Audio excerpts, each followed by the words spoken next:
Some of the most iconic monsters in movie history are famous not simply because of how they look, but also because of the performance that shines through the mask. Sculptor Andrew Freeman makes masks that move and twist with the performer as if they have just stepped out of a nightmare. Let's head to his shop and see just how he makes fantasy reality. Hey guys, I'm Andrew Freeman, and you are in Immortal Masks. And I'm one of the co-owners of Immortal Masks with my good friend George Frangidakis and my wife Michelle Freeman. And we are really proud to be one of the industry leaders in silicone masks. We are constantly pushing ourselves for striving for the highest quality in realism and design. And we are always pushing ourselves with the materials and what's capable of the materials as well.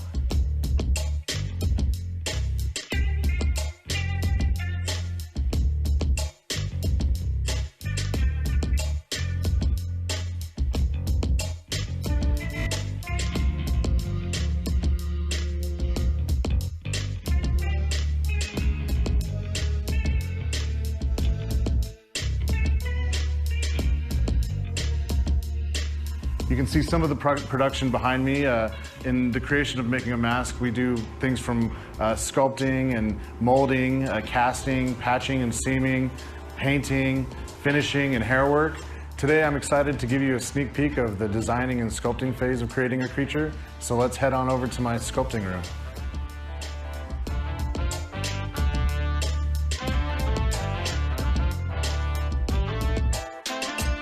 So one of the first steps in making and creating a mask from start to finish is the sculpting and designing process. And that is essentially done in this room, which is my office, which is the sculpting room. Typically when we begin, George and I and Michelle will come up with a character based on sales or popular themes of the year, or things that might be popular in not just film, but television and video games, and we'll take and do our spin on certain characters. And this year George and I played around with the idea of doing a dark carnival, and it makes sense to us that the first character that we should create would be the Ringmaster, and that's the character that we're going to be sculpting here in the sculpting room today. The Ringmaster is going to be basically something like this. This is a drawing I did earlier today, just a kind of a quick sketch to kind of establish the feel and forms that I'm going for. Nothing's really set in stone, and as I begin sculpting, I'll allow the forms and the clay to somewhat reveal the character to me, but this is kind of like my map and my guide for the day, so I'm going to kind of have it here and kind of refer to it visually as I go through it. And I'm going to begin sculpting with the wet clay, and then I'm going to kind of lay down the clay in a nice even thickness. I don't want this mask to be really heavy, so this is probably going to be a nice general thickness for the major part of the head, and then I'll go in with smaller amounts of clay to block in the face.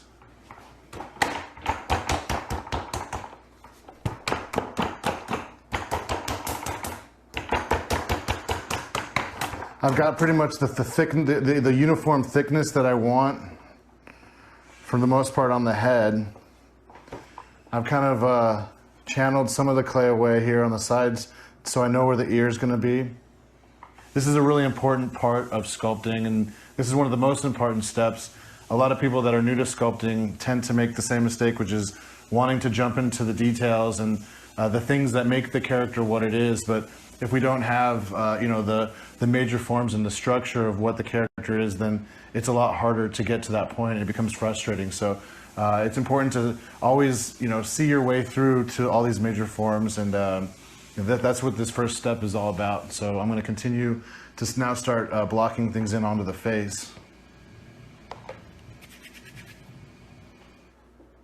Obviously the eyes are a really important part of the face as well, but in my opinion, that's always the fun part of doing a mask, is seeing the finished product with an actor's eyes, whether they have contacts or whether it's a realistic mask. It's cool to see it come to life with the actor's eyes. So that's a big payoff for me as an artist, a mask maker, is to be able to have an idea, take it to a drawing, take the drawing to 3 dimensions, and then take this to the next step, which is literally bringing it to life. So it's a really cool payoff.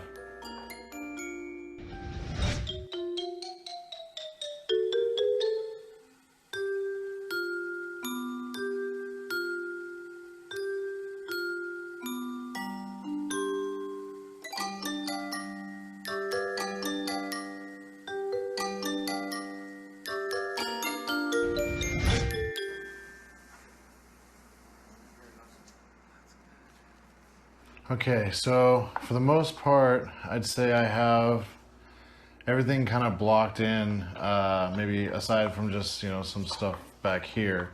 But for the most part, the character is where I want it to be.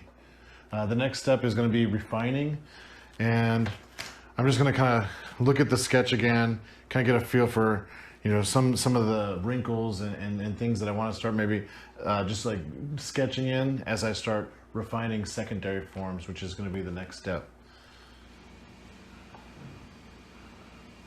And you can see that area that we just kind of, carved in has a much more organic feel. So it's more appealing to the eye as I continue to work. These are things that you can kind of start sketching, and it's starting the fun part of it, which is the detail. I guess it depends on which part you enjoy the most, but a lot of people like doing the detail part the most because there's a lot of fun little intricacies. You can lose yourself in the detail.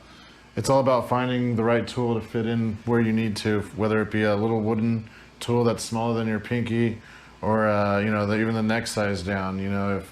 If this is too big, then find the next size down. It's all about being resourceful and finding the right tool. As long as you're happy with your sculpture, there's no really wrong way to get there.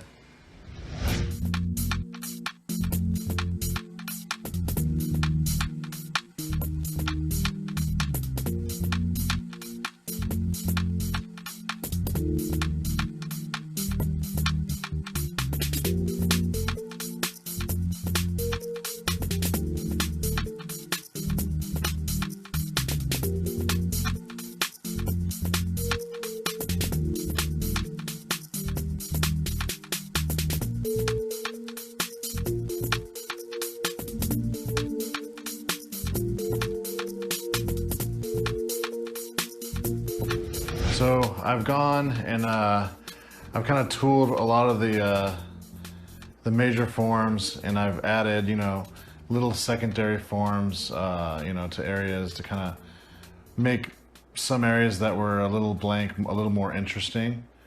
And now I'm getting ready to go into the final phase, which is going to be detail, texture, and a little further refinement of the secondary forms. And at this stage, I'm I'm happy with the character. I'm happy with where things went. The drawing as a guide kind of helped me establish what I wanted major forms, but the clay did some things to kind of reveal itself to me, some natural forms that I like and I'm going to keep, things that otherwise I feel like, if I didn't just let it happen, it would be hard to force that. So it's always important to pay attention to what's happening, and if something happens that wasn't necessarily planned, it's kind of like what Bob Ross says. It's like it could be a happy accident, and it's important to recognize that and sometimes go with it.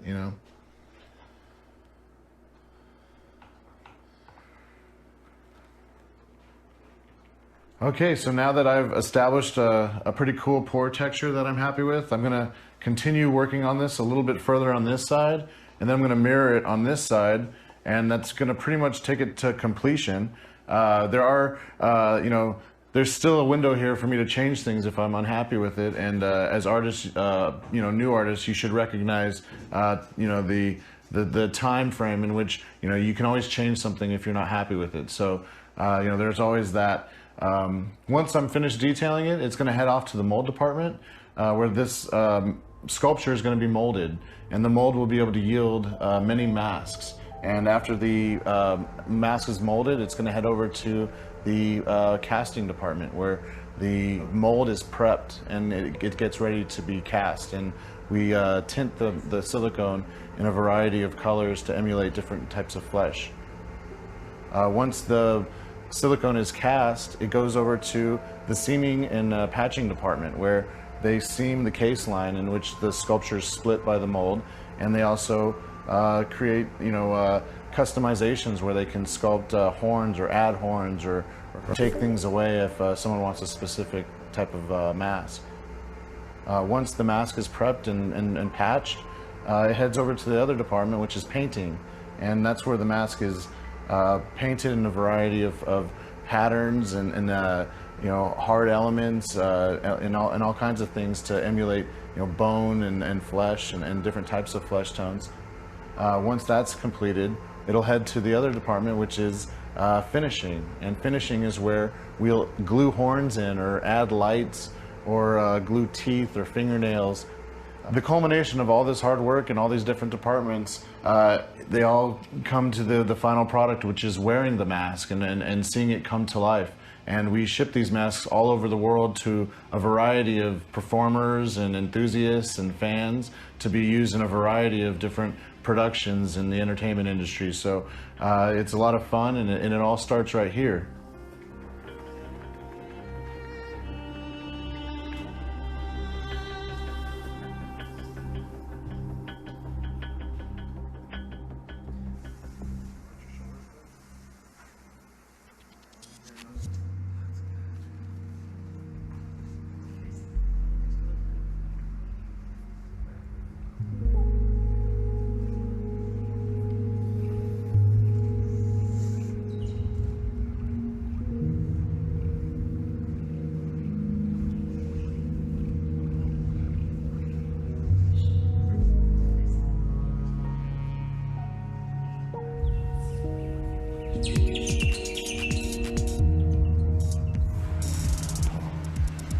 Well, thanks for coming by, Immortal guys. I hope you guys enjoyed this sneak peek into how we create characters and creatures here. I enjoyed showing you the process of designing and sculpting the creatures, and I hope you guys enjoyed. And I want to thank my crew for all the hard work they did.